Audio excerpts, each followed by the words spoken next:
என்ன பிரதர், ராஜா தியேட்டருக்கு படம் பார்க்க போயிருந்தீங்களாமே, என்ன படம்? தெரியாதுங்களா? எதிர் வீட்டு ஜன்னல். நல்ல படம், நல்ல படம்.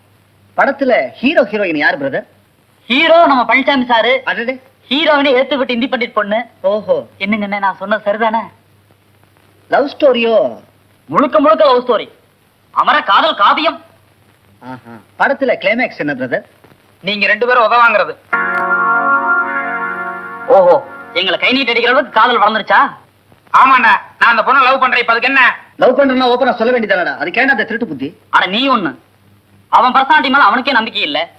எங்க அந்த பொண்ணு மயங்கி உன்ன லவ் பண்ணிடுவோம் நினைச்சுதான்டா உன்னை கழட்டி விட பாக்குறான். ஆமா, இவ பெரிய மன்மத குஞ்சு. இவனை பார்த்தோன்னே அந்த பொண்ணு அப்படியே மயங்கி லவ் பண்ணிட போறா. சரிதான், போங்கடா. சரிடா, இவ்வளவு தூரம் வந்ததுக்கு அப்புறம் நான் இதை சேலஞ்சா எடுத்துக்கிறேன். நான் அந்த பொண்ணை லவ் பண்ணி காட்டணும் இல்லையான்னு பாரு.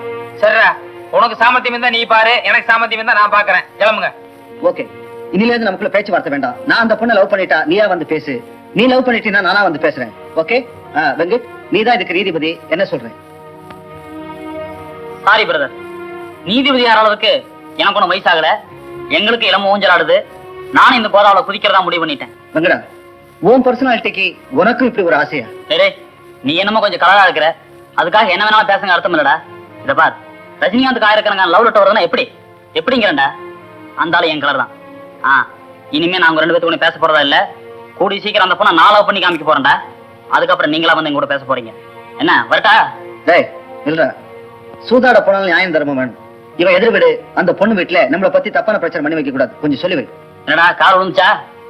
எனக்கு என்னைக்குமே முதுகுல குத்துற பழக்கம் கிடையாது. நீங்க 2 பேரும் அதை செய்யாம இருந்தா போதும். வர்றேன்.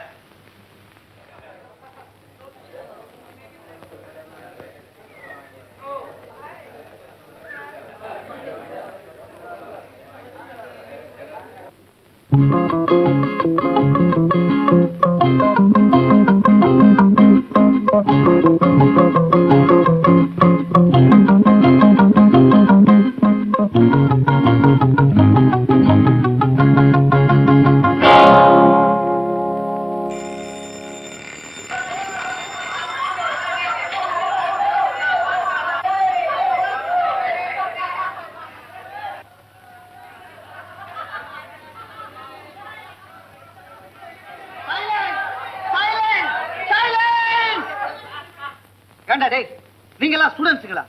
உங்களுக்கு எல்லாம் கொஞ்சமாவது மனிதாபிமானம் இருக்காடா? சொல்லுங்கடா. கேவலம் ஒரு குரங்கு பொம்மையை வரைஞ்சு வச்சு திருச்சியில இருந்து வந்த இந்தி பண்டிட்னு எழுதி வச்சிருக்கீங்களே, இது நியாயமா? இது தர்மமா?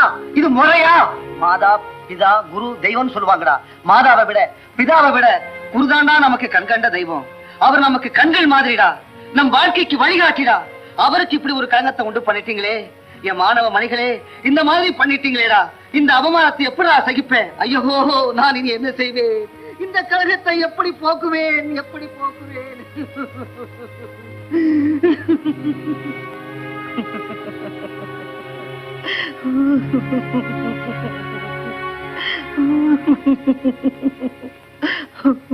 சாரி சார், எவ்வளவு தெரியாம எழுதிட்டா சார், மன்னிச்சிருங்க சார். எனக்கு எல்லாம் தெரியும். காளான்களும் புல்லுருவிகளும் கோடாலி காம்புகளும் எல்லா கல்லூரிகளிலும் உண்டு. அவர்களை திருத்தவே முடியாது. பொறுமையோடு சகித்துக் கொள்ள வேண்டும். இது ஆசிரியருடைய தலைவிதி. மாணவர்களே, இந்த மணியான மாணவனை பாருங்கள். இவரை கண்டு திருந்துங்கள். வாழ்ந்தால் இவனை போல் வாழ வேண்டும், உயர்ந்தால் இவனை போல் உயர வேண்டும். இவன் உங்களுக்கெல்லாம் ஒரு வழிகாட்டி. சார், என் பேரு ராஜேந்திரன் சார். நல்ல பெயர், அழகான பெயர். போய் உட்கார்.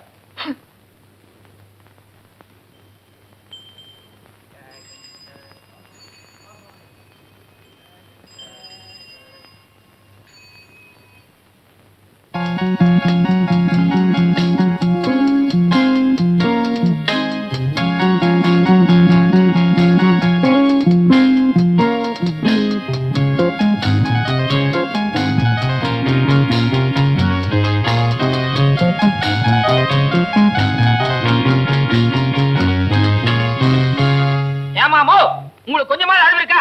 2 பேரும் குத்துக்கல்ல மாதிரி உட்கார்ந்து இருக்கீங்களே. குழந்தையை பெத்தா மட்டும் போதுமா? அது எப்படி வளர்க்கணும் அக்கறை வேணா? என்னப்பா சொல்ற? எனக்கு ஒண்ணும் புரியலையே. என்ன நடந்தது? என்ன நடந்ததா? ஒரே ஒரு நிமிஷம். நான் மட்டும் கொஞ்சம் ஏமாந்திருந்தா போதும். இந்நேரம் உங்க குழந்தை மேல ஒரு பெரிய லாரி ஏறி இருக்கும். நல்ல நேரத்துல நான் வந்து காப்பாத்தினேன். என் பிள்ளை மேல லாரி ஏறி இருந்தா எங்க எது என்ன இருக்கும்? எப்பா, யார் பத்த பிள்ளையோ நல்ல நேரத்துல வந்து என் பிள்ளைய காப்பாத்தினேன். நான் சாகர வரைக்கும் கண்டிப்பா உன்னை மறக்க மாட்டேன்ப்பா. உன்னை மறக்கவே மாட்டேன். ரொம்ப தேங்க்ஸ் சார். நல்ல நேரத்துல வந்து நீங்க காப்பாத்துறீங்க. பரவாயில்ல பரவாயில்ல, நான் எழுத்து வீட்டுல தான் குடியிருக்கிறேன். திடீர்னு சாதாரணமா வெளியே வந்து பார்த்தேன். வந்து பார்த்தா ரோட்ல 100 மைல் ஸ்பீட்ல ஒரு பக்கமா லாரி வந்துட்டு இருக்குது, இன்னொரு பக்கம் உங்க குழந்தை வந்துட்டு இருக்குது. அதுவும் வருது இதுவும் வருது, எனக்கு என்ன பண்றதுனே புரியல. அப்படியே உடம்பு படி எல்லாம் எந்திரிச்ச மாதிரி ஆயிருச்சுங்க. கடைசியா துணிஞ்சு உயிரை கொடுத்து காப்பாத்திட்டேன். மகராசனா இருப்பா. ஏண்டி பின்னர் பண்ண ஆரம்பிச்சா உனக்கு உலகம் போறதே தெரியாது. குழந்தைய வாங்கடி கொடுங்க. பரவாயில்ல பரவாயில்ல, நீங்க உங்க வேலையை பாருங்க. நான் வேணா குழந்தைய வச்சிருக்கேன். எழுத்து வீடு தான் என் வீடு. நீங்க வேலை முடிஞ்ச உடனே நீங்களே வந்து குழந்தைய எடுத்துக்கலாம். எழுத்து வீட்டுல நான் இருக்கேன். என் பேர் பழனிசாமி. உனக்கு எதுக்குப்பா வீண் சிரமம்? கொண்ட. நோ நோ, இதுல என்னங்க சிரமம் இருக்கு? எனக்கு என்னமோ உங்க குழந்தைய பார்த்தோன்னே ஒரு ஒரு ஒரு இது, அது எனக்கு எப்படி சொல்றதுனே தெரியல. ஆமா, குழந்தைக்கு என்ன பேர் சொன்னீங்க? பப்பி. பப்பியா? நாட்டிய பேரொழி பத்மினியை கூட பப்பி பப்பின்னு எல்லாரும் செல்லமா சொல்லுவாங்க. ஆனா இந்த குழந்தை அதே மாதிரி வந்துருங்க. எனக்கு என்னமோ தெரியுது, இது அதே மாதிரி வரப்போகுது. பப்பி மாதிரி வருவாளா? ஆமாங்க. உன் வாய் முகூர்த்தம் அப்படியே வரட்டும். அப்ப நான் போயிட்டு வரட்டுங்களா? எழுத்தாப்பதான் என் வீடு. நீங்க வேலை முடிஞ்ச உடனே நீங்களே வந்து குழந்தை எடுத்துக்கலாம். போயிட்டு வரட்டுங்களா? வர்றம்மா. ஐயோ என் புச்சி, என் கண்ணு அக்கா மாதிரி. அடாடாடாடா. இந்த பையனுக்கு தான் நம்ம குழந்தை மேல எவ்வளவு ஆசை. அடியே நாட்டிய பேரொழி பத்மினி மாதிரி வரும்னு சொல்லிட்டு போறான். நல்ல பையன். குழந்தை என்னமா கொஞ்சரா, என்னமா கிள்றா, என்ன அழகா பேசுறா. நானும் தான் பெத்தேன். ஒரு நாளாவது நான் அழகா கொஞ்சிருப்பா. அடியே எதிர் விட்டுடி. பேர் பழனிசாமியா. ரொம்ப நல்ல பையன், தங்கமான பையன். என்ன பழனிசாமி, என்ன யாராவது வீட்டுக்கு உரமுறை வந்திருக்காங்களா? அதெல்லாம் ஒண்ணு இல்ல. ஏன் இல்ல கையில குழந்தையும் எதுவும் நிக்கிறீங்களா? எழுத்து வீட்டு குழந்தை சும்மா ஒரு பிரியத்துல ஒரு பாஸ்டல் எடுத்து வச்சிருக்கேன். அது சரி, வயசு வந்து ஒரு பொண்ணு எதிர் வீட்டுக்கு வந்துட்டா போதுமே, அந்த வீட்டு குழந்தைங்க மேல பாசம் பொங்கி வழியுமே. நடக்கட்டும் நடக்கட்டும். ஒழுங்கா உன் தேய்க்கிற வேலையை பாராடி. ஊர்ல என்ன பண்ண உனக்கு என்னடா?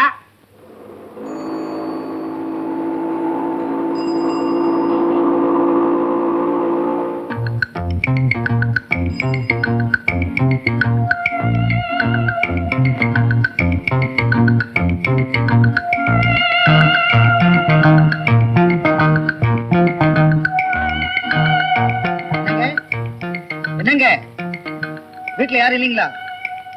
யாரு?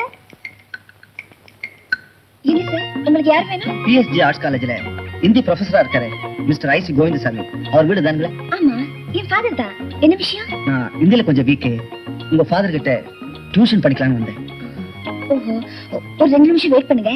பாத்ரூம்ல இருக்காரு. வந்து உட்காருங்க. வாங்க உட்காருங்க, இது வந்துருவாரு.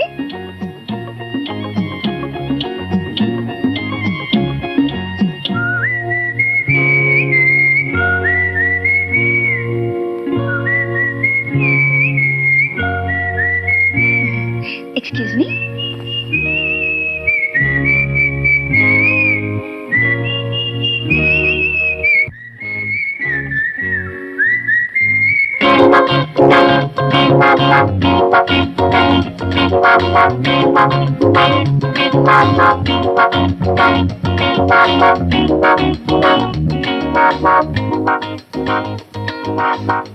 Good evening sir. Good evening. Good evening. யாருப்பா? என்ன தெரியலீங்க, காலையில காலேஜ்ல கூட உங்க மாதிரியே ஒரு பையன் குரங்கு பொம்மெல்லாம் போட்டு. ஓ, நம்ம ஏ குரூப் ஸ்டூடெண்ட் இல்லையா? எனக்கு கொஞ்சம் ஞாபகம் வருது. ஆமா, என்ன விஷயம் வந்த? சொல்லுப்பா. நான் வந்து உங்ககிட்ட எப்படி சொல்றதுன்னு. சும்மா ஃப்ராங்கா சொல்லுங்க. இதுல என்ன தப்பு இருக்கு? டாடி, இவர் ஹிந்தில ரொம்ப வீக்கா, உங்ககிட்ட டியூஷன் படிக்கலாம்னு வந்திருக்காரு. ஆமாம் சார். டியூஷனா? ஆச்சரியமா இருக்கே. இந்தாமா காபி கொண்டு வா. உட்காருப்பா. சிரம். வீக்குன்னு சொன்னா எப்படி? இப்ப இருக்க சிலபஸ் படியா இல்ல ஆரம்பத்துல இருந்து ஹிந்தியில தகராறா? எனக்கு ஹிந்தினா ஆரம்பத்துல இருந்தே கொஞ்சம் மந்தம் தான் சார். That's all right. இனிமே நீ அதை பத்தி கவலைப்பட அவசியம் இல்ல. என்கிட்ட டியூஷன் படிச்ச நிறைய பேர் எனக்கு பல இடங்கள்ல லெக்சர்ஸா ப்ரொஃபசர்ஸா இருக்காங்க. Okay sir. அப்போ ஃபீஸ் எவ்வளவுன்னு சொன்னீங்கன்னா நான் இப்போ No, no, no, no. எனக்கு அட்வான்ஸ் எதுவும் தேவையில்லை. மந்த்லி ₹100. எனக்கு என்னன்னு சொன்னா ஆரம்பத்துல இருந்து ஒழுங்கா படிக்க வரணும். இடையில பிச்சுக்காம தான் சரி. சரி சார். நாளைக்கு சாயந்தரம் கரெக்டா 6 மணிக்கு நான் உங்க வீட்டுக்கு வந்துடுறேன். சார், நீங்க என் வீட்டுக்கு வர்றதை விட நான் உங்க வீட்டுக்கு வந்தா என்ன சார்? நோ நோ, நீ என் வீட்டுக்கு வர நல்லா இல்ல. ஏன்னா இங்க ஒரே டிஸ்டர்பன்ஸா இருக்கும். ஏமாந்துட்டியாமா? ஐயோ சிச்சோ, ஏமாந்துட்டியா நீ? உன் அட்ரஸ் சொல்லு, நானே அங்க வந்துடுறேன். 1/23 பாரதியார் ரோட், பிஎன் பாளையம் சார். பாரதியார் ரோடுன்னா விமென்ஸ் பாலிடெக்னிக் ஆப்போசிட்ல இருக்கேன், அந்த ரோடு தானே? ஆமா சார். சார், அந்த வீதியில நாய்கள்லாம் ரொம்ப அதிகம். வந்து ஏதாவது கடிச்சு வச்சிரும் சார். நீ அதை பத்தி ஒன்றும் கவலைப்பட வேண்டியதில்லை. நாளைக்கு சாயங்காலம் கண்டிப்பா நான் வந்துடுவேன். அப்ப நான் வரேன் சார். இருப்பா, காசு வந்துருச்சு, சாப்பிட்டு போ. தேங்க்ஸுங்க. என்ன வெங்கடண்ண வீதியோட நின்னுகிட்டு இருக்கீங்க? பழனிசாமி வீட்டுக்கு போகல? கொஞ்ச நாளா பேச்சுவார்த்தை இல்ல. அட கஷ்ட காலமே, உங்களுக்குள்ள திடீர்னு என்னாச்சு? பிடிக்கல அவ்வளவுதான். ஆமா பழனிசாமி வீட்டுக்கு ஏத்தாப்படி புதுசா குடி வந்திருக்காங்களே, அவங்க யாரு என்ன ஏதுங்கிற விவரம் தெரியுமா? அந்த ஆளு காலேஜ்ல ஏதோ ஹிந்தி வாத்தியாராம். அந்த வீட்டுல வயசு பொண்ணு ஒண்ணு இருக்குது, நம்ம ராஜேந்திரனும் பழனிசாமியும். அதனாலதான் அந்த வீட்டையே குட்டி போட்ட போன மாதிரி சுத்திக்கிட்டு இருக்காங்க. அவனுக்கு 2 பேரும் எப்ப இப்படித்தான்டா. அதனாலதான் அவன்கிட்ட நான் பாத்து பாத்து. ஏன்டா குருவா, இந்த ஆளும் கூட அந்த வீட்டுல இருக்காரு? ஆமாங்க, அந்த பொண்ணுக்கு தாத்தா தான் வேணும். இந்த ஆளு டெய்லி காலையில 5 மணிக்கும் சாயங்காலம் 6 மணிக்கும் வீதி வீதியா ஓடுறாரு. எங்க ஓடுறாரு, எதுக்கு ஓடுறாருன்னு ஒண்ணுமே புரியல. ஓஹோ, அப்போ டெய்லி காலையில 5 மணிக்கெல்லாம் அவர் ஓடுவார்ல?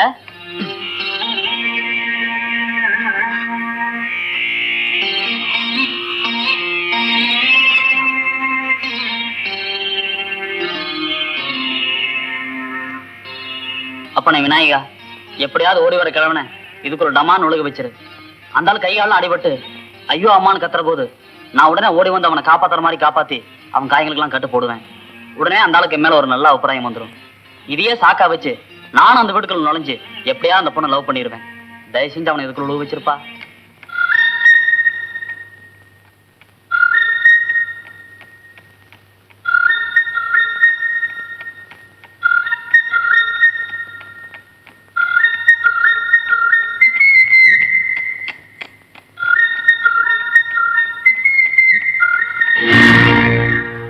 அப்பா விநாயகா வாழ்க. என்ன சார் இப்படி விழுந்துட்டீங்க? நான் இல்லையா இப்ப என்ன இருக்கும்? சார் சார் சார் சார் என்னது போனாலே காணோம்? ஐயோ ரொம்ப ஆழமா இருக்கும் போல் இருக்கு. சார் என்னது செத்துக்கிட்டு போயிட்டானோ? சார்